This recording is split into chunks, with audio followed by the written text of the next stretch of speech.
What do you imagine the world to look like in 5-10 years time? As I mentioned earlier on, you got AI and you got the Apple Vision Pro, and eventually they're going to come out with sunglasses like the ones you're wearing now that have every little thing that you need to see in front of you. So what do you imagine the world to look like? Is it a scary place, or is it a thing of where it's interesting? It's a good question. And I'm going to tell people how I came to my answer. I think the best way to predict the future is to study history. I believe in times of old. Let's go back the last 3,000 years.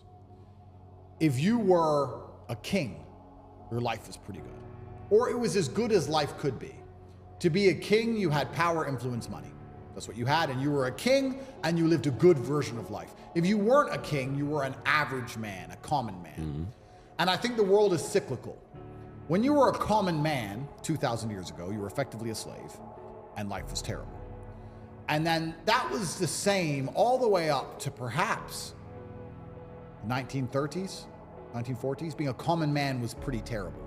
And perhaps it was the war and the massive loss of life. Perhaps it was something else, I'm not sure. But I kind of feel like there was a golden period between in the 50s to 60s to 70s to 80s, maybe even the 90s, where being a normal, hardworking man, because life is cyclical, went from being a terrible existence to quite a good existence.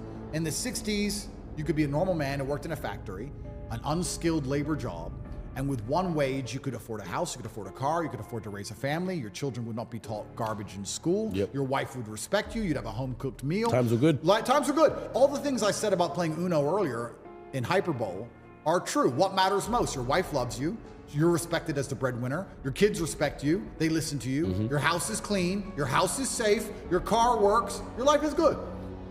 And I feel like, because it's cyclical, those good times are over and we're going back to where it was before. The kings have always been fine, and we always will. But if you're the common man, I think that the good days are over. And I think it's gonna get harder and harder. Inflation is gonna absolutely decimate your spending power. Now, inflation doesn't damage me. Inflation doesn't damage me because I own all the assets. Inflation just means houses get worth more money. Inflation just means Bitcoin and stock and land and houses all go up. Inflation means my car collection is no longer worth 110 million. It's now worth 300 million. Whatever. Inflation, I own everything. Inflation is amazing for the rich man. 100%. I love it. But for the broke man, you're done. You're fit. You're done. You're finished. Because inflation is meaning your money is worth less. And it's going to take more of your money to buy a house. And your wage is not going to increase at the rate of inflation. It's becoming more and more impossible for you to own assets. For us asset owners, inflation's fantastic. So the common man is about to get wrecked. I think inflation is going to make it exceptionally difficult. I think AI is going to make most jobs worth less than they already currently are. If you're a newspaper writer or whatever, AI is going to take that in the next 10 years. Yep. And you're going to, if you still have a job, it's going to be only managing the AI, which means you're going to be paid even less than you're currently paid. I think life is about to become exceptionally difficult for the people in the middle. I think the good times are over. I think it's going to go back to the feudal system of kings and serfs and peasants. And I think if you're a normal, average person now, you should feel deep fear and panic and understand that you have a certain amount of time to get into the higher bracket of the social class before these hard times come. And the most scary thing about these hard times is, I have no real evidence for this. It's just in my mind. I feel like the gap is going to permanently close. In olden times, let me think about this thought, because in olden times, the chance of turning into anything more than a peasant when you were born a peasant was effectively zero, unless there was chaos, unless there was a war or some great catastrophe which allowed social mobility for you to go to war, win, get a knighthood for bravery, get some land, and change your social mobility class. But there had to be war and chaos for you to escape, because without the chaos, it's kind of like a prison break. When all the rules are being adhered to and the prison is operating as it should, you're stuck in your cell. But if there's a prison riot, you have a chance to escape, which means uncertainty and chaos are required for the difference in social mobility. And that's always been the case. But now I feel like with AI and certain other things, although there's going to be instability in the world, although they're going to continue to lie to us, I feel like the Matrix is going to gain enough control to keep us all in our pods or in our 15-minute cities, or our electric cars will be turned off, or we need to get our bug rations for the week, so that there can't ever be enough true chaos for you to escape.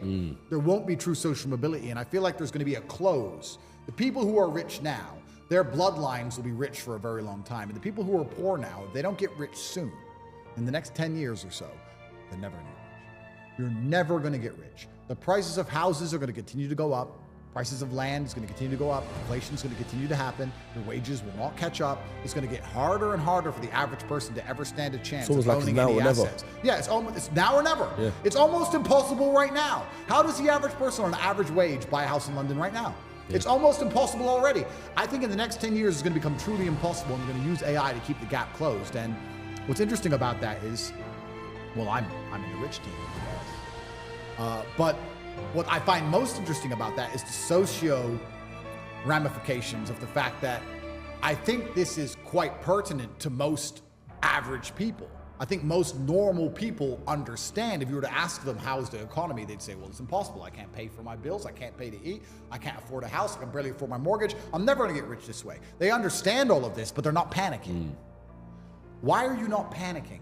The Titanic just hit the iceberg. You may not be in the water yet, but it's a certainty. There's nowhere else to go. It's going to sink. It's going to happen. Panic now. Don't panic at the end with everyone else as they go into the icy depths. No. I would argue if I was on the Titanic and it got struck by the iceberg, I could have got a lifeboat nice and early. Now, I wouldn't have women and children first. I'm just using this as an example. Analogy. I know where you're going with it. I could have gone to the top deck when no one else was panicking and said, you know what, I want this. I want to go on a lifeboat. No, I don't feel comfortable. I want to go on a lifeboat. And the guard probably would have said to me, you don't need to go on a lifeboat. It's no big deal. I said, yeah, but please, just give me the lifeboat, or here's some money, or whatever. I want this one. Give me this one. Everyone started panicking at the end, and there was no lifeboats left. And people are sitting here now going, oh yeah, the economy's bad, but maybe if we vote for this person, don't want to swear. It's wrong. Who are you going to vote for that's going to put money in your pocket actually come along and say, here's money? Nobody. Still got to pay your council tax. Still a brokey. Nobody cares. No one you vote for is going to change it. It's going to get worse. It's going to continue. And the boat is going to sink, and you're not panicking. That's why I kind of catch myself. And one of the things I try very hard not to do is become elitist. Because when you've come from the absolute bottom to the absolute top, and you've done it all off of your own back, and hard work and dedication, and never missing a day, the only shortcut to life is to never miss a day. One, because of compounding interest, and two, because sometimes you get lucky. And you'll never miss a lucky day if you try every day. If you don't try every day, you might miss your lucky day. And that's what people don't understand. If you never miss a day and you never don't try and you're always on time, was I late today? No, on time, and you try and improve every aspect of your life, and you're a professional, and you try and make sure that you analyze your decisions, you give yourself feedback, you don't make mistakes, you're not lazy. If you try and you make it to the top, you end up elitist, because you look at the people down below and you're like, well, why didn't you try? I did. Oh, I did too. No, you didn't. That's a lie. Now you're lying to me, and that annoys me. And you catch yourself being very elitist, and this is what's scary about it, because I'm from a Luton council estate, and now I have all this money. But if I meet somebody who's truly broke, I'm not talking about you not have hundreds of millions, but if I meet somebody who's broke, I think they're an idiot. And I catch myself going, is that bad? Am I elitist? Or do I sit down now and I just say, no, I started lower than you and beat you. How are you poor? You're lazy. Okay, fair enough. I was going to say, why would you say if they're an idiot if you were once in that position as well? No, I was, but I got out. And I think one of there's only three reasons you can't get rich in the world today, which is either you're stupid, you're lazy, or you're arrogant. And I find the most common one is lazy and arrogant. It's not stupid. There's nobody at home who is too stupid to become rich. I'm sure anyone watching this podcast right now, if you were to sit down next to me and I were to say, do this, do this, do this, do this, do this, you could do it. Of course you could. But you're too lazy to learn how to do it yourself. And you're too arrogant to listen. It's not about being stupid. You're lazy or arrogant. It's one of the two. Those are the two most common factors of people. So when I meet people who have truly failed, and they pretend to me that they didn't want to fail. I know they're one of the three. And it's usually arrogant. Because when I sit and say to them, you could have got out, they don't say, you're right, I could have got out, I didn't try. That shows humility. They don't do that. They say, no, because it's excuse, someone else's fault, the Matrix's fault, no self-accountability. Oh, well, you don't know what you're talking about anyway. Arrogance. Sounds like feminine mindset to me. Well, yeah, exactly, and then they're going to lose. Yeah. So I catch myself being elitist, and I try very hard not to be, because I don't consider myself a rich man. I'm a poor man with lots of money. And what's scary about being elitist is, if I'm from a Luton council estate, and I have a bunch of money now, and I see the common man as a lazy idiot, imagine how the elites see us. And then you start to really go down the rabbit hole when you understand these people who've been in charge of the world for a very long time, who own the banks, who believe they're genetically superior to us because why not? Their families always owned the bank. They can be a fat loser, but they just believe they're something because why not? They have a big boat, so that's just what they're going to believe, isn't it? Imagine how they view the common man. You think they give a shit about you or your family or your income or your wages? You think they care about you? You think they're going to make life easier for the common man in the next 10 years as you've just asked? Or are they going to continue to decimate your lifestyle for their own forever profit? There's no light without dark, which is a basic fundamental law of the universe which can't be broken. And especially as these large companies want forever profits, which they do, and they own everything. Like, I don't think many people understand. If you go into Sainsbury's and you look around at the brands, you will struggle to find 10 brands that aren't owned by the same company. Yeah. The whole thing's owned. Yeah. The same company that owns Sainsbury's owns every brand. They own everything. So if they want forever profits, which they do, they're not going to do that without owning everything. Well, and also, you have to take that money from somewhere. If they can make you poor so they can get richer, they will. If they own all the assets, they want inflation. They don't care. They don't care about you. They don't care you can't feed your family. Why would they? So, and you can also look at it from a global perspective, which is quite interesting, because America was built off the back of World War II. World War II made America rich, but Europe for the longest time got rich off the exploitation of second and third world nations. That's how it got rich, by building empires in Africa and Asia, etc. Colonizing countries. Yeah, colonizing countries. That's how they got rich. And now we have populations in Europe and in the West which are decadent, and we want high wages, and we want maternity leave, and we want holiday pay, and we want good working standards, and we want good working hours, and we want nice chairs to sit on. Now we're entitled. And if you're a company and you need slaves, do you want entitled slaves, or do you want slaves who are just going to do their job for low pay? And then you start to understand why immigration is being unchecked on purpose, so they can bring in people to try and work jobs for basically nothing, who don't want standard of living and don't want standard of work. And what they're effectively doing now is, instead of exploiting the second and third world to benefit Europe, the globalists are now decimating Europe on purpose so that they can live somewhere else. And okay, that's going to prop up the economies of the second and third world, so the whole thing is reversed. Instead of destroying the second and third world for the benefit of Europe, they're going to destroy Europe, and that's going to benefit the second and third world. But they're globalists and they don't care. All they care about is forever profits. They'll go live in Saudi. They'll go live in Mumbai. They don't care. They're not tied to the land or tied to the place like the average European is. So if you're the average man in a European country and you're not financially free and you're stuck somewhere in the middle, not only is your life going to get harder, but also the place you live in is going to get worse. Your wages are going to go down. Crime's going to increase. All of these things are going to happen so that the people in charge can get their forever profits and avoid all the mess they make. And it's all done purposefully. If I was an average person, I'd be genuinely afraid. I mean, it's easy for me because I have so much money. Okay, I'm currently restricted in Romania and I'm under a matrix attack and they put me in jail, blah, blah, blah. One day I'll get out and one day it will be over and I'll still be a millionaire and I can look at the map and go, where is safe? Tokyo. Cool. Done. Most people can't do that. They can't do that. They're stuck. And the fact that that doesn't bother them or they don't panic, I find flabbergasting. I mean, the iceberg has struck the Titanic.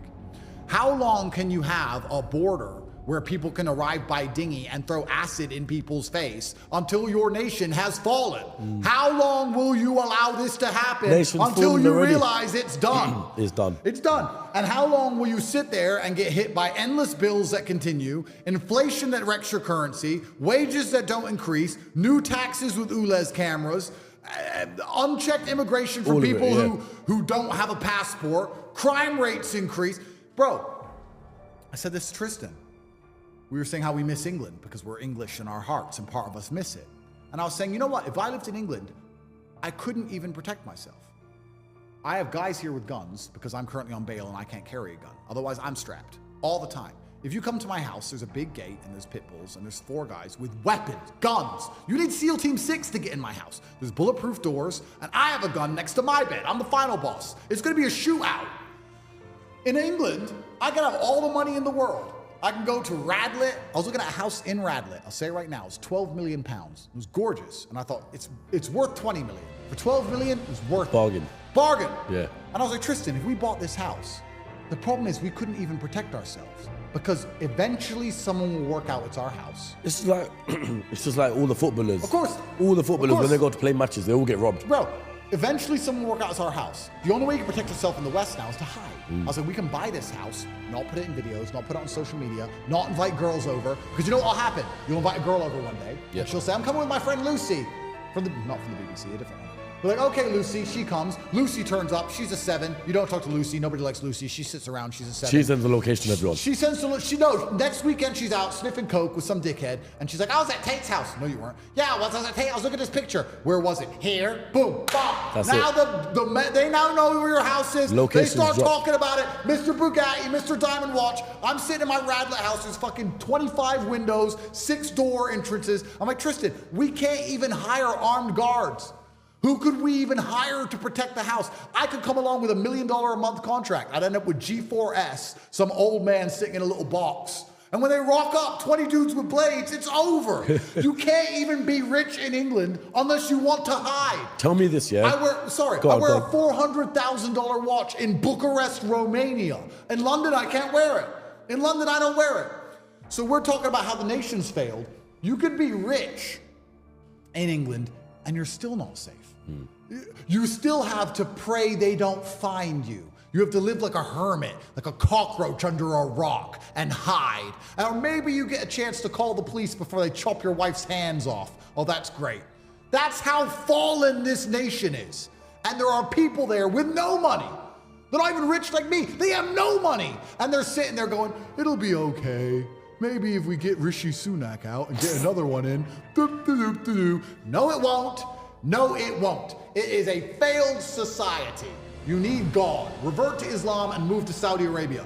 In Saudi Arabia, none of that will happen to you. This is what I was going to say. So tell me, picture this for me. Paint me this picture. The case was dropped. You're free to go wherever you want. You get on your private jet tomorrow.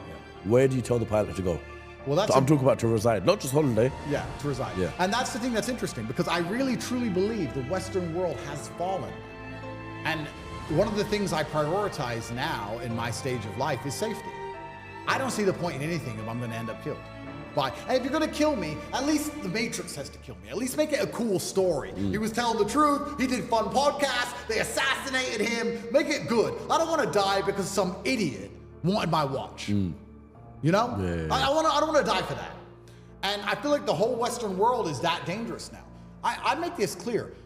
When I go to London, I'm probably the most nervous. I don't know how anyone lives in London without feeling nervous. I'm so nervous all the time. And it costs me such an exorbitant amount of money. If me, my brother, and a couple friends go to London, we'll jet from here, that's 50 grand. And then there's 4 of us, that's 4 rooms, and we'll want to stay in a 5-star hotel, so that's 2 grand a night, so that's 10 grand in hotels. And then I have my security team there, it's 3 grand a day. So it's 13 or 14 grand a day in hotels and security, 50 grand to get in. Then I'll go shopping, of course, normal. But even when I'm walking around Harrods, my head's on a swivel. And I've got 3 dudes with me who are 6'8".